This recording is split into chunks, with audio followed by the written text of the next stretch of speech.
think, but then it can provide a bit of color, right? Because there's a color in the oil, basically, right? It comes from green, brown Yes. olive, basically, right? So some of that can I get mean, with the through. reason, I'd like to think that it was olive oil. I mean, it could have been one of these manufactured vegetable oils or something else, Maybe, yeah. which is even worse.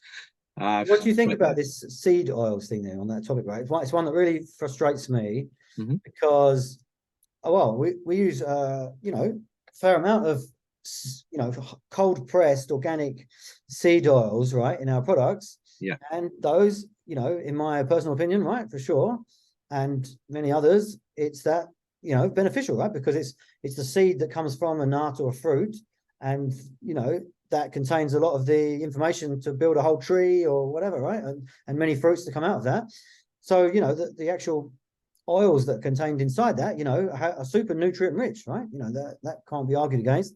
But the term seed oils, right, it's got a really negative connotation with it because it generally refers to this highly processed, I think chemical induced products that yeah, probably are really bad for you, certainly when you ingest them, right? yeah. No, I think you're right, and I think that's very interesting. But again, it's that kind of creating a bit more awareness around it. Is I think the key thing that you mentioned is how they process it Yeah. and how it's actually done in terms of the temperature in particular.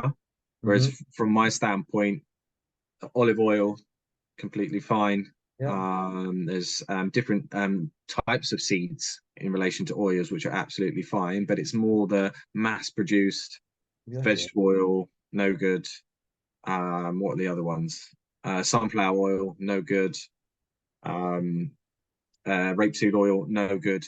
Because But then, basically, because the way that they're manufactured and the way that they're processed, and it's not yeah, cold pressed, I think it's like you said, yeah, it's exactly more right. heated to the point where effectively what it's doing is creating inflammation in the body, things that a Yes, lot of people sure, don't see, which then leads on to all these, potentially illnesses, diseases, to the point where people don't realize just by cooking, you know, within this